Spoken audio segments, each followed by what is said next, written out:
The following program may contain adult language and mature subject matter and does not necessarily reflect the views and opinions of Reality Radio 101, its advertisers and sponsors, or its listening audience. Listener discretion is strongly advised.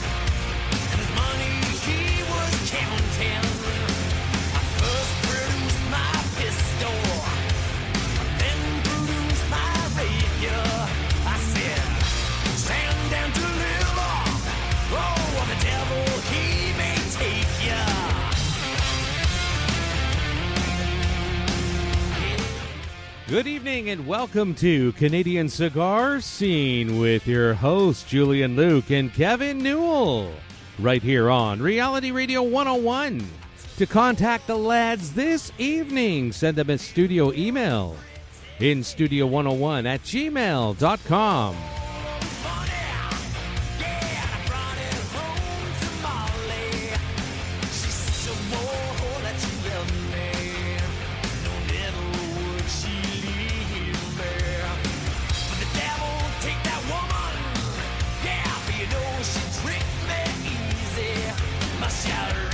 And now, right to your hosts of Canadian Cigar Scene, Kevin Newell and Julian Luke.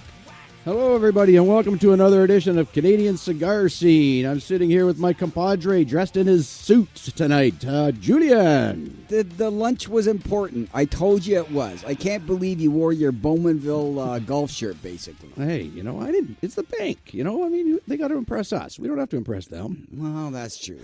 But they were all dressed up. They were. I was wearing royal blue color, so it worked out quite well. You did well. Yeah, they were fine ladies. We have an insane show guest tonight. This is unbelievable who we've got coming on here. But before we do, why are we doing this show, Ju? All about education. And tonight, listeners, you're going to be educated because this guy's done something which is just, I can't believe it. Yeah. I can't believe he's on the show. Yeah, this is great. Folks, we have the one, the only, Rocky Patel on the line tonight, folks. Rocky, are you there? I'm here, Julian, Kevin. How are you guys? Great to be on the show. Doing great, Rocky. Thanks very much for doing this. This is awesome. I appreciate it.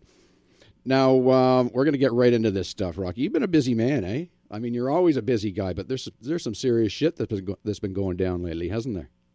Yeah, it's been crazy. You know, unfortunately, I was just at a wedding in Sardinia for a week, and it seemed like I was on the phone 6-7 hours a day, Washington, dealing with all this FDA nonsense we got going on in this country. So, you know, we're trying to not be like the Canadian model. Yeah. And unfortunately, you know, we've been fighting this thing for 3 years in Washington, testifying in front of Senate and Congress, and everybody trying to get an exemption. In a nutshell, basically, Congress intended to regulate tobacco products, but not premium cigars, because premium cigars really don't have youth access issues.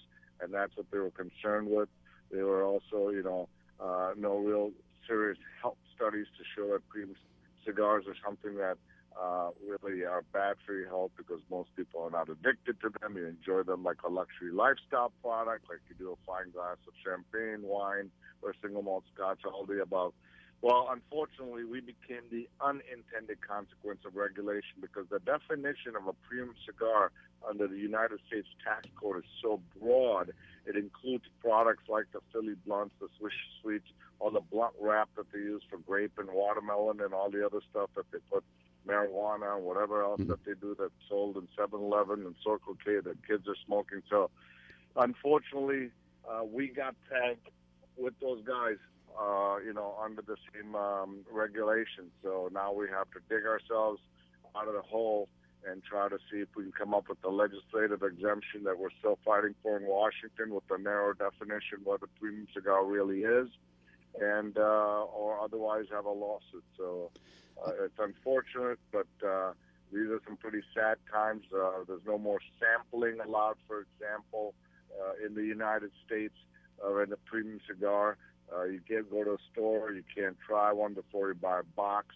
We got, of course, these new regulations for warnings. But the worst part is any cigar made after 2007 will have to go through pre-market analysis and pre-market review and substantial equivalence testing and all this. And basically, the bottom line is it's going to cost each cigar maker about $400,000 to $450,000 per brand, per size, to even try to comply with these things. And it's going to take 4 or 5 years before FDA approves it. So it could wipe out as much as 75% of the industry. So it is a sad time right now, and we're just trying to, fight.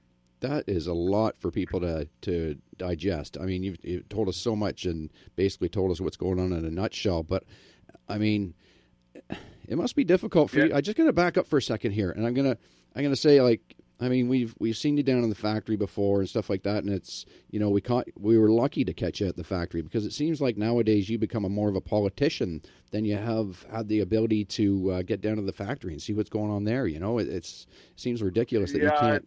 It's unbelievable that, you think that's what we face, the challenges as a business person. I mean, for those of you that our listeners don't know, basically started out of my garage with 3 employees. And prior to my previous life, I was an attorney, and I represented a lot of the big celebrities and, the Schwarzeneggers, the Mel Gibsons, the Bruce Willises, Harrison Ford. And the reason I started smoking cigars is we'd be on the set, and they'd be waiting 2, 3, 4 hours for lighting, sound, makeup. And, they were smoking cigars, so I started smoking cigars, and then eventually we all belonged to a private cigar lounge called the Grand Havana Room in Beverly Hills, and early 90s, 94, 95, 93, something like that. And then somebody approached me to make cigars for fun, and that's how I started. But to think all the sacrifices we've made, and, 600 cities in 700 days, sacrificing 15 years of my family, friends, relationships, to build this company, living on the road, being in Honduras and Nicaragua. And to think now we're relegated basically to not even being able to take care of business, but trying to be official politicians and play in that big game with the Philip Morrises and the Altrias and the big lobbyists. And it's unbelievable, because at the end of the day, you look at it, and it's not about what's right or wrong. It's really about people pushing smaller people around to get their way. And really, big tobacco, what they want is the Philip Morris and Altrias of the world.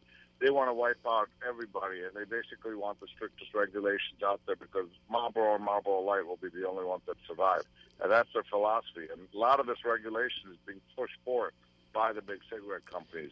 So it's like a bad movie. So it's just basically bullying. I mean, by the corporate giants of the tobacco industry, right? Absolutely. In fact, all the big companies are pushing for it, because they believe it'll wipe out everybody else and they'll withstand the regulation. Yeah. And, that's a sad day, because, my belief is once you start with regulation, and that's the first step, and then they're just going to keep layering on and layering on and layering on. And ultimately, what we're going to have is the Australian model or the British model. You look at Australia right now, the cigar boxes have to be 100% white. There's nothing on it, no typeface, no print, there's no branding. The taxes are outrageous. A cigar that would cost 10 or 15 U.S. would probably cost about 35, 40 in Australia. You can't smoke anywhere. So I know we already have problems in Canada already. I was just there a month and a half ago, and I've seen some of the issues that you face over there. And, we're trying to stop it early on here. Well, that's good. You know what? That really bodes well for us, because, I mean, it's good to see that you're taking the time to understand what's going on in the Canadian market. It seems like you have kind of a good grasp of what's going on in, other markets. So that's a good thing. You know what? I'm going to try and lighten things up for a minute, because everybody's going, Jesus, we're doomed. We're doomed. But let's go back here. I'm just curious, so you started your first foray into the cigars was in Honduras. Why did you choose Honduras to start? Well, I visited Honduras, I visited Nicaragua, I visited Dominican Republic. I basically went to all the factories, and I saw what people were doing right and people were doing wrong. And one of the things I liked about Honduras was the work ethic of the rollers. They were very loyal, very hardworking. And then we also had a great relationship with the biggest grower of Cuban seed tobacco in the world, and that's Nestor Plasencia family. Mm-hmm. And they were growing tobaccos in regions in Nicaragua for Esteli, Jalapa, Condega. In Honduras, they were growing in Jamastran, St. Augustine, Olancho, Salanga. So, they also had a lot of connections in Costa Rica, Panama, Ecuador, and stuff. And I said, if I'm going to make a cigar like a great chef, if I can get great ingredients, like farm to table, and that's what the relationship was with the Plasencias. I had first dibs of some of the best tobaccos in the world, and being able to cure them and ferment them the way I wanted. Mm-hmm. I felt like that was the best choice, and that's really why I picked Honduras to start. So Plasencia truly is one of the greats when it comes to growing and fermenting tobacco. That's for sure. I mean, that's obvious in the lines of cigars that you have. Is there certain people in the industry that you found that have been like mentors to you that have helped you get through the tough times and help you be instrumental in the success of your company? Well, I mean, obviously it's a very, very competitive industry. And, I've certainly learned a lot by seeing people like the Padron family and, Ernesto Carrillo from La Gloria and Old Man Puente and stuff like that, and I certainly have a lot of respect and admiration for these guys who fled their countries and started off small and built some great brands. So I've learned quite a bit by watching them, emulating things that they've done. But I think more than anything, I have to thank the retailers, both in Canada and the United States. I mean, I've been to Canada, visited a lot of stores. And, when we first started making cigars, the quality necessarily wasn't the greatest when I started in 95, 96. And I got, I think, 1 or 2 lives where people actually would buy the cigars. And when I was there doing events, they would sell. But when I left, they wouldn't sell. It wasn't until 99 when we basically started manufacturing everything ourselves, and I got the blessing from the Plasencia family, and I said to them, listen, you guys are known for great tobaccos and everything else, but nobody ever thinks of you as being involved in making great cigars. Why don't you let me put in the strictest quality control standards anybody's ever implemented? And I know these standards because I've been visiting factories all over the world, and I know what people are doing wrong, and I know what people are doing right, and where they're cutting steps. Well, let's take the time to spend and cure and ferment the tobacco for 3 to 4 to 5, 6, 7 years. Let's put in draw testing machines so that every single cigar is draw tested. Let's make sure the rollers and, so it was like a barrage of like 150 different steps that we put in. And when we did that, the brand went from Indian to back, and I finally used my own name and was proud to put my name on it, on the Rocky Patel Vintage Cigars and the Ed Cigars. And that's really when the brand took off. So, it was a lot of patience on the part of the retailers to give me another life, another chance, because the first few times we launched the product and other people were making it for me in different countries, and the quality was very inconsistent back then. For those folks that don't have just picked up on the show here, we have Rocky Patel on the line here. We're talking about the industry that he's been a pioneer in. That was must have been a big move when you decided to put your name on the face of the company, right? Yeah, it was. My brother and my cousin and everybody else at work thought I was crazy. They go, who the heck's going to buy a Rocky Patel? It means nothing to anybody. And look at it now. I just felt like, since we were implementing some of the strictest quality control standards, I was proud to have it bear my name. Well, you're very family oriented, and it's your family must have helped you and persuaded you to follow your passion. It must have been a huge help to you. Well, they all thought I was crazy. They didn't want me to give up my law career. They thought I had a great law career, and I worked so hard for it and studied so hard for it and built it up. And, it was the same thing. I started off as a sole practitioner. I went to school in the evenings. I worked full-time as a clerk during the day. So, no, they weren't too happy about it, and they thought I was crazy. So, and I, looking back the first 4 or 5 years when I was having other people making cigars for me, and I'd wire $150,000 and get these cigars. I wanted to cry because it's not the same blend I made. They changed the wrapper, the binder, the filler. This is all during the boom when, it's hard to get any good, consistent tobacco. The demand was so high. So, there were nights and days where I wondered if I made the right decision. But, at the end of the day, it was total perseverance, thinking outside the box, really getting to know the consumers, trying to make blends that are unique and different, distinguishable in taste. And you got to have the great consistency and quality. And I think that's really been our benchmark to everything that we do. We have different characteristics in the flavor profiles. And every time you smoke a Rocky Patel, it's going to draw well, it's going to burn well, and it's going to be consistent at the end. Absolutely. Now it's you get to a point. I mean, you've grown this into a huge corporation, huge production. I think the listeners are kind of curious. What sort of input do you now, like in this day, have towards making a new blend or making a new cigar? Well, believe it or not, I'm involved 110% in blending every cigar. I mean, I literally, any new release that you ever see comes out, I've blended it. And, I'll be, in fact, I was just down in Nicaragua and Honduras, and, we made something like 46 different blends this time. The prior trip, I made like 30-some. And, I'm always having cigars made down there. And then, we're smoking them here, I think, for the Rocky Patel 55, because I just turned 55 years old. We went through 108 different blends before we finally chose and finalized one of the three.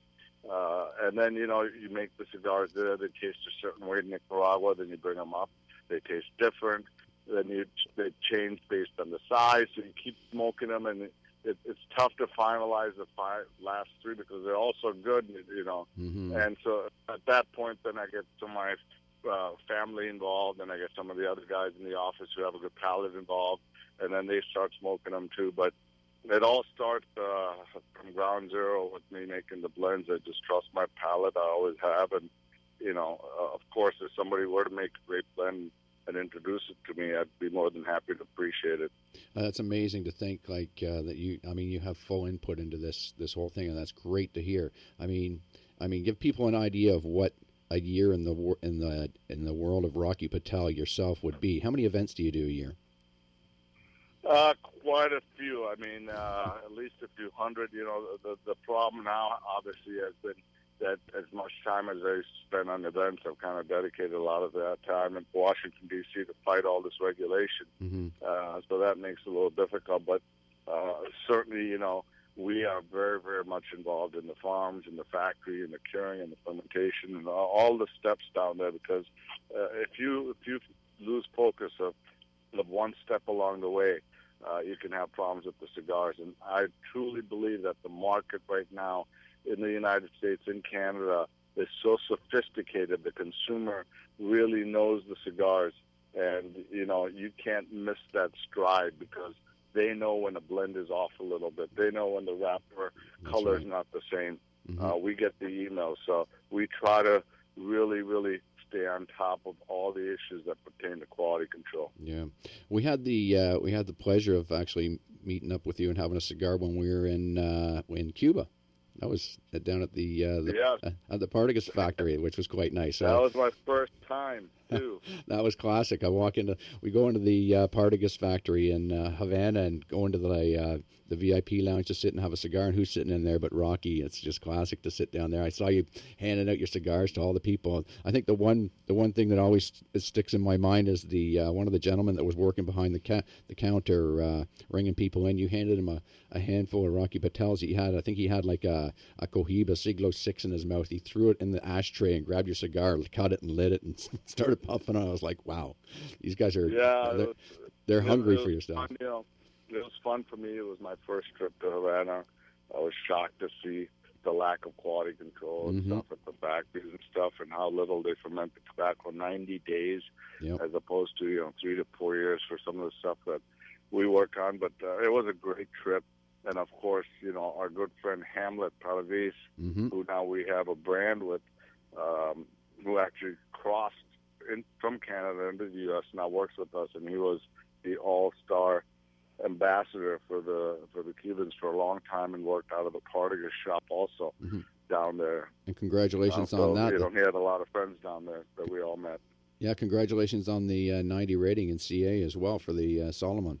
That was fantastic. Thank you. Yeah, let's talk about your other new lines that are coming out. Actually, these, just to let everybody know, in Canada, these lines are now available in Canada through Cretec. The folks, Nicholas Brum and all the crew there, Deanna Brito, who you remember bringing down to the factory a couple of times. Great folks there, really working hard to get the new product, which is great. I think we've got the new sun-grown Maduro coming up as well. That's available now. Yeah, we have the new sun-grown Maduro coming out. We have the new 20th anniversary that's going to be coming out. That's right. And I'll tell you, the best thing for the Canadian market, the shocker, wait till you guys see our new pricing policy that we have put into place in Canada. We decided to really start competing hard in Canada, and I know your taxes are so high over there that we decided to cut our margins here so that the consumer there could really afford our cigars. And I think all the consumers in Canada are going to be surprised when they go out next time, within the next month and a half, to start buying any of the Rocky Patel brands, to see how value driven they are going to be. So we're very proud of that. Yeah, which is really bucking the trend. I mean, kudos to Nicholas and Cretec and to Rocky yourself, your company, for doing this, because I mean everything right now in our humidors everything's going up. I mean, the American dollar is killing us. Right. Production costs and everything else. So I mean, this is something new. This is different because everything's always going up. To see something going down is must have been a challenge for you, but that's fantastic news. Yeah, you guys will be seeing all our new stuff for the last 2 years that we've released at our trade shows at IBCPR. Again, I'm most proud of the sun-grown Maduro. That's a really rich, nutty, caramely cigar with a little spice and pepper. Very, very dark, oily wrapper. And then, of course, the 20th anniversary is, I would say, medium plus. Very well balanced, creamy, but still has a lot of flavor. Okay, so I just want to go ahead again back to the not to dwell on things here. I can't wait for people to try your new products. By the way, they're fantastic, folks. Got to get in and get them. How is this whole FDA announcement and stuff going to affect the Canadian market? Do you see any effects in Canada? Well, what's going to happen is it's not going to directly per se affect the Canadian market. The cost of doing business is going to go up for everybody tremendously. So you're going to see the cigars priced much higher in the Canadian market.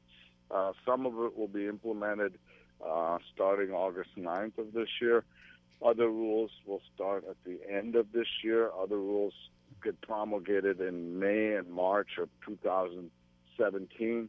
So this is all layers of different stuff that's going to be happening. Of course, here they're trying to make sure that all cigars that were made after 2007 would have to go through this really ridiculous strict testing that nobody could afford. So basically, those cigars will be off the shelves of the United States market after 2007. So hopefully it shouldn't have an impact on the Canadian model unless the Canadian government starts kind of looking at what's going on here and implementing some of these ridiculous laws there. But and that's what scares me. The only thing I see happening there is probably the cigars being a little more expensive than they are already. Mm-hmm. Which is ridiculous in Canada. We call it communist Ontario, actually, Rocky. But well, your model is so strict. I mean, that's where this is all coming from. Mm-hmm. The taxes and the warnings and everything in Health Canada is out of control. Yeah, it's so true that a wise man once said that socialism stinks, cigars don't. And now that I think about it, no, wait, that's a Rocky Patel sign that we have up on our garage. Yeah, that's right. Yeah. Rocky, I'm curious. Yeah. I'm already. That's when I was visiting last time. I was over in Ontario, and I was visiting some friends and stuff over just outside of Toronto, and I was like, where did you guys get all these socialists from? I thought this is supposed to be a free, fun country. You know, who are these guys with this, the socialistic agenda? You can't take a pack of cigarettes and compare that to a cigar. You can't, you can't tell me that kids are smoking cigars when they're $16 Canadian. And you can't tell me people are chain smoking them like they do cigars. They don't have the additives or chemicals in the paper. And how do these guys just paint such a, wide stroke across all these products and not, treat them differently? It's just shocking. We have somewhat the same thing as you, Rocky. We get caught up in legislation that's really not designed to go after premium cigars, but because the definition of a cigar in this country was allowed to include some very tiny cigar-like, hybrids that really, in my opinion, are more like cigarettes, we get hit with the same legislation. I got to ask you a quick question about the team around you. I mean, we're already seeing that there are a whole lot of events planned for Ontario over the next week or so, starting at Village Cigar and Barbershop in Burlington, at their location there, I believe it is this weekend. They're having a Rocky Patel event, and Christopher May's coming up, and we've met Julie. Like, this team that you've got working for you, they really seem to have their shit together, for lack of a better phrase. How did you sort of assemble the team that you got? Yeah, it's a great team. I've spent quite a bit of time in Canada, but it's been a number of years since I've been up there, and certainly Christopher has been coming here and building the relationship with the retailers and the consumers. So he's going to be up there doing a whole bunch of events coming up here soon, and then I plan on coming up. I know that I plan on coming up in the next couple months. So we'll certainly give a shout out to everybody. I plan on spending 7 to 10 days in Canada. It's been due for a while for me to come up. So I'm actually looking forward to doing a relaunch with our new pricing and everything else in Canada. And hopefully you guys will all come out and see me. You heard it, folks. You heard it live. Rocky is coming to Canada. Yeah. Woo! Yeah. Finally. That's going to be beautiful. Yeah, we're looking forward to that, Rocky. That's it's going to be epic, and we're looking forward to seeing Christopher next week at a Creetech event as well. We're going to have him in the shop on the Thursday as well for an event too. So we're really looking forward to that. So going forward, Rocky, what do what's your sort of like the plan for the future for yourself and your company? Are you ever going to slow down, or are you just going to keep riding the rocket right into the sunset one day?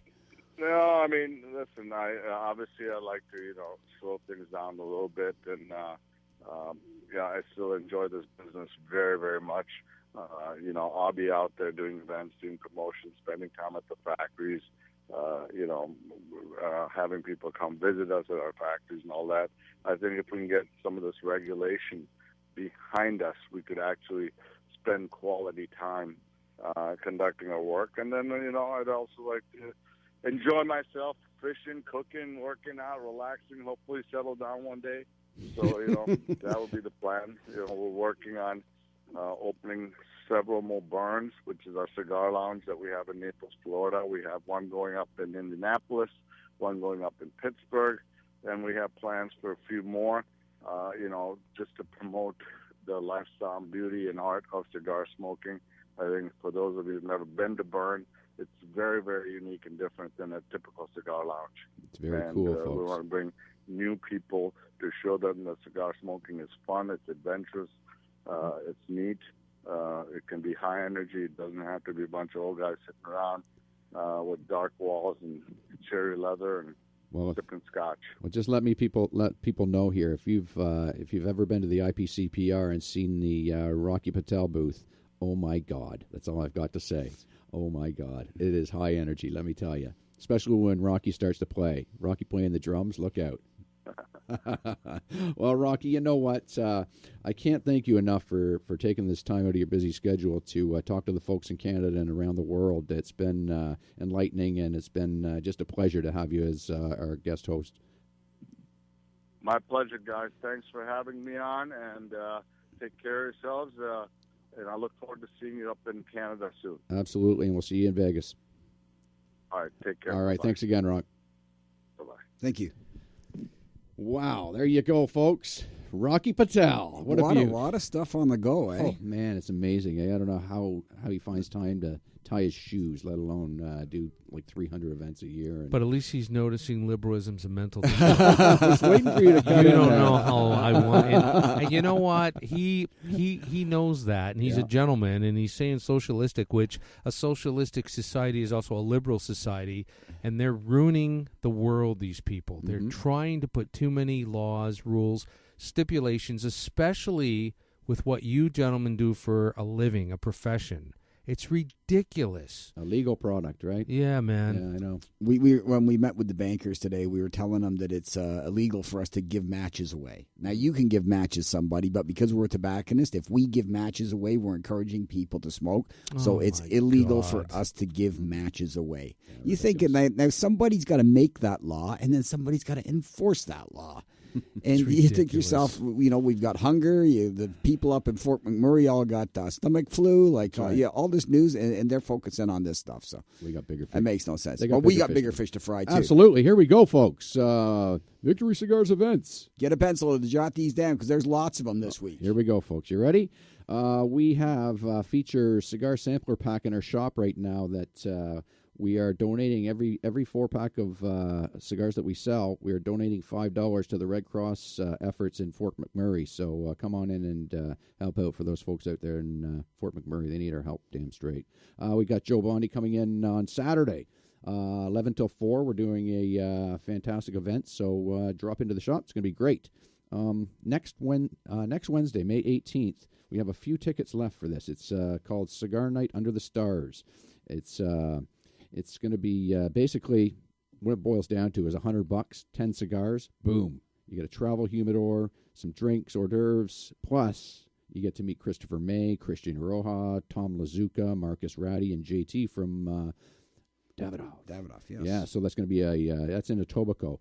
I think we've only got like half a dozen tickets left. So phone the shop if you want to go to this. It's going to be epic. And 5 of those cigars are rated 90 or better in Cigar Fish now. Yeah, all 10 of them. All 10 of them. All 10 wow. of them. Yeah, it's going to be. Yeah, it's a great package. Robert from GVA, Distribution GVA, will be in the shop on June 4th for another event. And craft beer Saturdays are coming back to Victory Cigars this summer. And some ciders, too, I hear. Ciders. And I think we'll throw in a little schnapps or something. Well, let's just get loaded. Shock me. Get loaded Saturdays are returning to Victory Cigars. That's right. Hey, Di pulled off a beauty this week.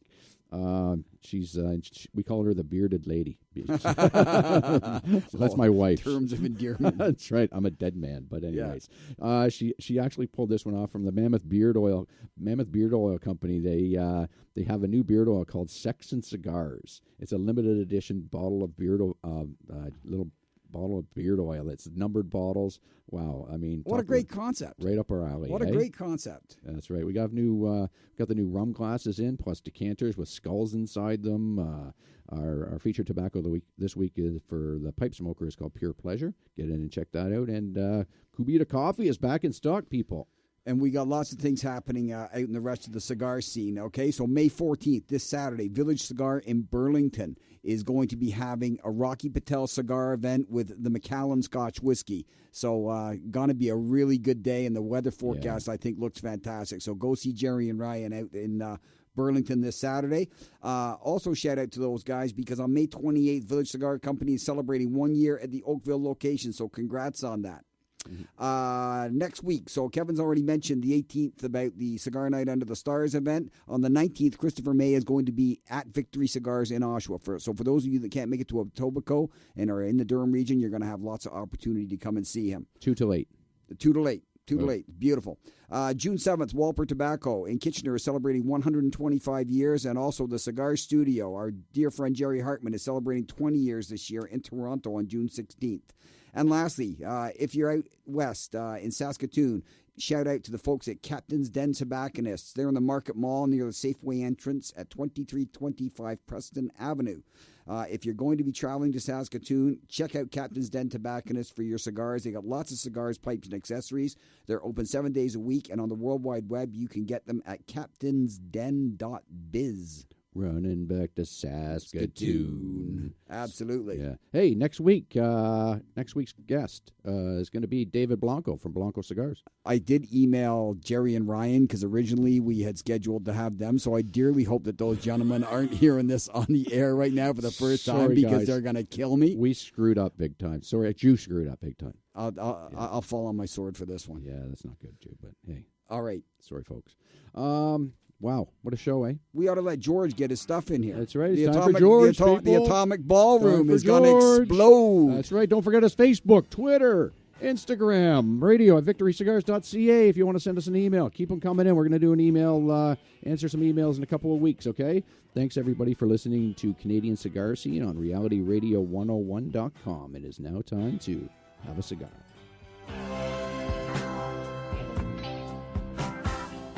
You have been listening to Canadian Cigar Scene with your host Kevin Newell and Julian Luke right here on Reality Radio 101.